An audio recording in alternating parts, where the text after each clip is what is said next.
राजस्थान के पूर्व मुख्यमंत्री अशोक गहलोत आज जोधपुर दौरे पर पहुंचे। जोधपुर एयरपोर्ट पर मीडिया से बातचीत करते हुए उन्होंने राज्य की भाजपा सरकार पर जमकर निशाना साधा। गहलोत ने कहा कि भाजपा सरकार के 12 साल पूरे होने जा रहे हैं, लेकिन जनता को कोई बड़ी उपलब्धि नहीं मिली है। उन्होंने आरोप लगाया कि धर्म के नाम पर राजनीति कर भाजपा सफल जरूर हुई, लेकिन आम जनता की समस्याओं से सरकार का कोई सराकोर नहीं है। गहलोत ने कहा कि जोधपुर में पीने के पानी का गंभीर संकट पैदा हो गया है, जबकि उनकी सरकार ने इंदिरा गांधी नहर परियोजना के जरिए वर्षों मेहनत कर पानी पहुंचाने का काम किया था। उन्होंने बताया कि तीसरे चरण के लिए लगभग 1400 करोड़ रुपए राज्य बजट से स्वीकृत किए गए थे ताकि जोधपुर और आसपास के गांवों में पानी की समस्या न रहे, लेकिन वर्तमान सरकार मॉनिटरिंग करने में पूरी तरह विफल रही। उन्होंने कहा कि उनकी सरकार के दौरान जोधपुर में मेडिकल कॉलेज, विश्वविद्यालय, अस्पताल भवन और कई विकास कार्य हुए। प्रतापनगर मंडोर अस्पताल और चौपासनी हाउस की शानदार इमारतों का जिक्र करते हुए गहलोत ने कहा कि आज भी बाहर से आने वाले लोग इन भवनों को देखकर आश्चर्य करते हैं। उन्होंने आरोप लगाया कि वर्तमान सरकार इन संस्थानों की देखरेख तक नहीं कर पा रही है। गहलोत ने प्रदेश की स्वास्थ्य सेवाओं पर भी सवाल उठाए। उन्होंने कहा कि चिरंजीवी योजना कागजों तक सीमित होकर रह गई है। निजी अस्पतालों में मरीजों से पैसे वसूले जा रहे और सरकार मरीजों को राहत देने में असफल साबित हुई है। उन्होंने कहा कि गरीब और आम आदमी को इलाज के लिए जेब से पैसा खर्च करना पड़ रहा है। पूर्व मुख्यमंत्री ने कहा कि राजस्थान में हर वर्ग सरकार से असंतुष्ट है। पंचायत और नगर निगम चुनावों को लेकर भी उन्होंने सरकार को घेरा और आरोप लगाया कि सरकार संविधान की पालना नहीं कर रही है। उन्होंने कहा कि हाईकोर्ट भी सरकार को फटकार लगा चुका है, फिर भी चुनाव करवाने में टाल मटोल की जा रही है। गहलोत ने लोकतंत्र और चुनाव आयोग को लेकर भी चिंता जताई। उन्होंने कहा कि देश में लोकतांत्रिक संस्थाओं पर दबाव बढ़ रहा है और हालात चिंताजनक होते जा रहे हैं। उन्होंने कहा कि यदि लोकतंत्र कमजोर हुआ तो आम आदमी का सम्मान भी खतरे में पड़ जाएगा। जोधपुर एयरपोर्ट और अन्य विकास कार्यों का जिक्र करते हुए गहलोत ने कहा कि एयरपोर्ट विस्तार और कई बड़ी परियोजनाएं उनके कार्यकाल में शुरू हुई थी। उन्होंने आरोप लगाया कि वर्तमान सरकार नई योजनाएं लाने के बजाय पुराने कार्यों का श्रेय लेने में लगी हुई है। OMRS और पेपर लीक मामलों पर बोलते हुए गहलोत ने कहा कि उनके कार्यकाल में ही आरोपियों की गिरफ्तारी शुरू हुई थी और कार्रवाई की गई थी। उन्होंने आरोप लगाया कि वर्तमान सरकार केवल प्रचार करने में लगी हुई है, जबकि जमीनी स्तर पर काम नहीं हो रहा। अंत में गहलोत ने कहा कि राजस्थान में हालात बेहद गंभीर हैं और सरकार जनता की समस्याओं को लेकर संवेदनशील नहीं है। राजस्थान से आशीष पुरोहित की रिपोर्ट। सर महंगाई बहुत बढ़ रही है, पेट्रोल डीजल के दाम बढ़े हैं, पेट्रोल डीजल के भाव गंभीर हो रहे हैं। देखिए अब 6 और भी बन गए, यहाँ पर अच्छा काम हो गया। ये हमने जमीन का आदान प्रदान नहीं करवाते, हमारे वक्त में ये काम अटका ही रहता। 5-7 साल अटका हुआ काम था, जो भारत सरकार का सैंक्शन था। ये आपका एयरपोर्ट आगे नहीं बढ़ पा रहा था। हमने जब जमीन का एक्शन करवाया तब जाके बन गया। अब मैं चाहूंगा इसका उद्घाटन हो तो मंत्री जी को चाहिए, करने मंत्री जी को, कि वो अब नीट का पेपर आउट हुआ, पहले वो ORC सीट थी, क्या थी वो OMR सीट में ये पूरी बदनामी है गवर्नमेंट की। हमें बदनाम करना अभी तक भी। हमारे वक्त में पेपर आउट, अभी एक पेपर आउट हो गया, अरेस्ट कर लिया, हमने अरेस्ट करवाया। जो जेल में है आज RPSC मेंबर, हमने अरेस्ट हमारे वक्त में करवाया। ये JJM की बात करते हैं, वो केस हमने दर्ज किया है, जिसमें जो लोग बंद है आज, केस हमारे वक्त दर्ज हुआ, अरेस्ट हमारे वक्त में शुरू हो गई थी। ये क्या समझ लेते हैं, खाली मीडिया के साथ में है, आप लोग दबाव में है, आप तो जाते हो, पर आपकी कितनी चलती होगी डिपार्टमेंट में, मुझे डाउट लगता है। पता नहीं कितना आप कर पाते हो। आपके क्या हाथ में, आपका एडिटर है, उसका बॉस है, मालिक है, मालिक से भी मुख्यमंत्री है, CMO है और CMO के प्लान एडवाइजर है। वो कहाँ का जवाब दे PMO को, CMO को बताओ वो दे। करने जा रहे हो तो वहाँ कम से कम जयपुर में जो फ्लाइट आती जाती है, आधा 50 मिनट फ्लाइट भी आए तब तो इसका उपयोग होगा। 6 और भी तो जयपुर में नहीं है, क्या बन गए। सर भैरव सिंह जी की मूर्ति अनावरण आप बुलाए नहीं आपको, जबकि आप तो जोधपुर से विशेष लगा हुआ है। जोधपुर की बात छोड़ो, मेरे संबंध उनसे इनसे अच्छे हो गए थे। वो 32 पे आ गया, मेरे 56 पे आ गया, तब भी हमारा उस वक्त से ही संबंध अच्छे रहे। सीधा मैंने शपथ लेकर उनके घर गया। मैं वो लंबी कहानी छोड़ दो, मैं कह चुका हूँ। जिस तरीके से लगातार भाव बढ़ते जा रहे हैं, नगर निगम चुनाव की सर और सरकार करानी भी है चुनाव, सरकार क्यों कतरा रही है चुनाव कराने से? पंचायत और नगर निगम दिल्ली क्यों कर रही है सरकार? आज फिर खबर पड़ी मैंने कि OBC का जो रिकमेंडेशन है उसके लिए तो अपने हिसाब से करेंगे। फिर नीति खराब है, हाई कोर्ट 2 बार कह चुका, इस सरकार को तो भंग करने लायक सरकार है ये। मैंने पहले भी कहा, ऐसी सरकार को जो संविधान की पालना नहीं कर रही है।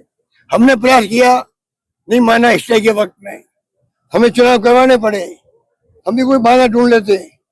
आज ये चुनाव नहीं कराने का बहाना इनके ढूंढती है।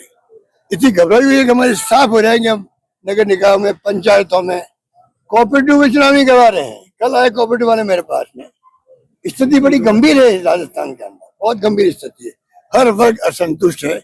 ऐसी सरकार आजादी के बाद में कभी आई नहीं होगी, ये मैं कह सकता हूँ। सर आपने अभी ये मंत्री जी आपके हैं ना, जो इनको मैं कहना चाहूंगा, अगर आप ये 10 साल में मेरे साथ 2-3 बार चाय पी लेते तो इनको कम से कम मैं सुझाव देता काम कैसे कराए जाते हैं। ब्रॉडगेज आके जोधपुर के अंदर 2 ट्रेन चलती थी, अब 50 चलती होगी, बड़ी पता नहीं खुली। हिंदुस्तान बैंक जुड़ गए हम लोग, पानी लेके हम आ गए। क्या क्या काम उस वक्त नहीं हुआ बताइए आप। एयरपोर्ट ही उस वक्त बना था, सब कुछ हमारे वक्त में काम हुए, और काम भी इस प्रकार से हो गए तो लोग कल्पना नहीं करते थे, लोग मांगे नहीं करते थे, उसके पहले काम हो जाते थे। ये हमारी अप्रोच थी। अब ये पता नहीं अपना को 30 माह के समझते होंगे कि सब अकल मेरे में ही है, इसलिए किसी की सेवा करते नहीं है। अरे हम भी यहाँ के MP रहे हुए हैं, हमसे बातचीत करते, बैठ के बातचीत करते, चाय भी बुलाते, चाय पे आते, कुछ करते, तो हम भी अपने जो शेर थे, अनुभव थे, इनसे शेयर करते हम लोग। हो सकता है भला राजस्थान का या जोधपुर का ज्यादा होता, ये अपनी भूमिका पूरे असर निभा सकते थे, पर ये तो यही है, यही है। पार्टी बन गई, जैन जी में विरोध दिखा जा रहा है। बड़ी बड़ी मीठी बातें करते रहते हैं और काम पास कर रहे हैं। तो भाई इनको समझाओ, कम से कम जोधपुर में आपने 12 साल में क्या आपकी उपलब्धि है।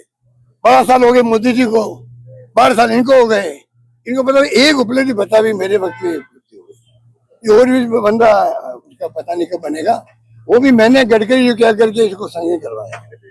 ठीक है, वो केंद्रीय मंत्री है तो से ले, तो मुझे ऐतराज नहीं है, से केंद्रीय मंत्री ले, पर मेरा सुझाव था, क्योंकि मैंने कहा स्टेट गवर्नमेंट ने 1000 करोड़ में मैंने संजय कर दिया इसके लिए, और मुझे पता था कि ये जो आपका सोचगढ़ का एरिया है, क्या बिल्डिंग का नाम क्या है, हैदर बिल्डिंग, यहाँ हमें तकलीफ आएगी, क्योंकि ये अंडर प्री भी बन सकता है और भी हो सकता है। तो मैंने कहा ये काम ये एक्सपर्टाइज करते हैं गडकरी जी और उनके डिपार्टमेंट, वो बनाए इसको, तो वो मान के इस बात को लेके DPI करवा दी।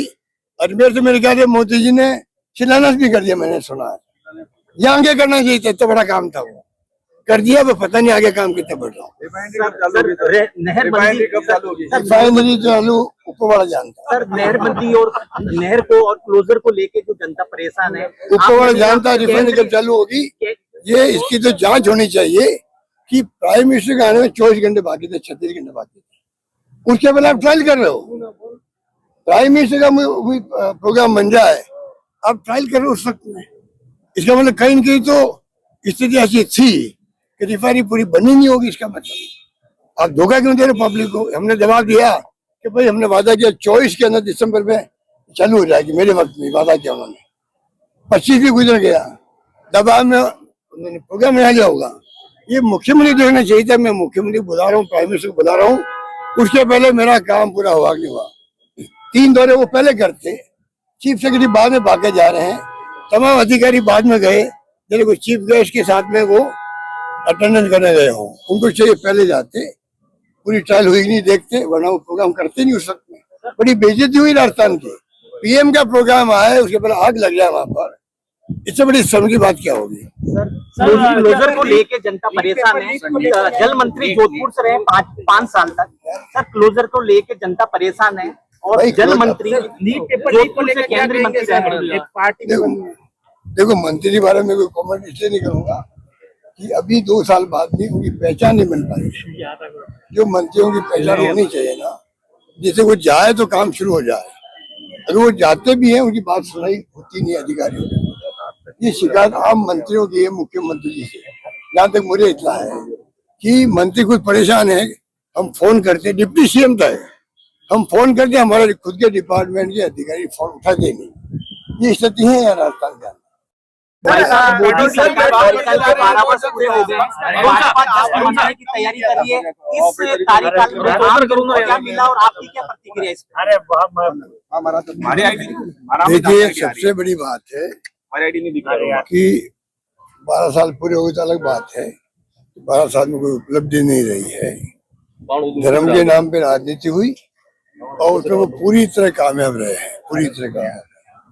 अब नतीजे क्या निकलेंगे आने वाले फ्यूचर के अंदर, वक्त बताएगा। अभी उसमें कहने कोई आवश्यकता नहीं, ना वो मैं समझता हूँ अपेक्षा वही करते हैं। पर धर्म के नाम पे राजनीति करना एक अलग बात है और पब्लिक समस्याओं से रूबरू होना दूसरी बात। आज हर क्षेत्र में जोधपुर की बात करें तो पीने का पानी के लिए संकट पैदा हो जाए जोधपुर में, जिसके लिए हमने 20 साल मेहनत करी होगी। जब इंदिरा गांधी का पानी लिफ्ट करके 50 दौरे मैंने किए होंगे नहर पर, तब पानी आया। और तीसरा फेज जो है अभी वो 1500 करोड़ लगभग हम लोग विदेशी ऋण ले रहे थे, देरी हो रही थी, तो मैंने अपने बजट से 1400 करोड़ रुपए मैंने मंजूर कर दिया।